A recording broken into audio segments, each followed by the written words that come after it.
L'idée est la suivante. On sait que 3 fois 0, c'est égal à quoi? À 0. On le sait depuis longtemps. On sait aussi que plus 3, c'est 3. En fait, quand on a commencé à faire des nombres relatifs, les nombres positifs, on a pris l'habitude de ne pas mettre leur signe devant. Donc 3, c'est l'équivalent de plus 3. Je sais donc que si je fais 3 fois moins 2 plus 2, je peux distribuer le 3, ça me fait donc 3 fois moins 2, 3 fois 2. C'est-à-dire c'est égal à 3 fois moins 2 plus 3 fois 2. Conclusion.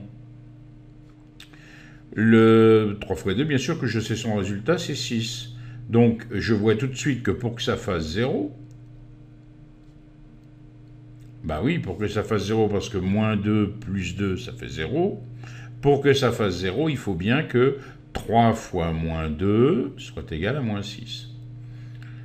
Donc quand on a deux nombres de signes différents, le résultat il sera négatif. Et pour trouver ce qu'on appelle la distance à 0, c'est-à-dire le chiffre ou le nombre qui accompagne le signe, si vous préférez, eh bien, on multiplie les deux distances à 0. Et si maintenant je considère moins 3 fois moins 2 plus 2, bon, je développe, c'est-à-dire je distribue mon 3, ça me fait moins 3 fois moins 2 plus moins 3 fois 2. Mais réfléchissons, moins 3 fois 2, on sait que ça fait quoi? Bah, moins 6. Puisqu'on vient de voir que quand deux nombres étaient de signes différents, le signe du résultat était négatif.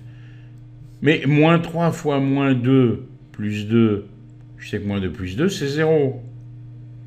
Donc je sais que le résultat, il doit obligatoirement être quoi? 0. Conclusion, moins 3 fois moins 2, c'est forcément positif et c'est 6. 6 plus moins 6 étant égal à 0.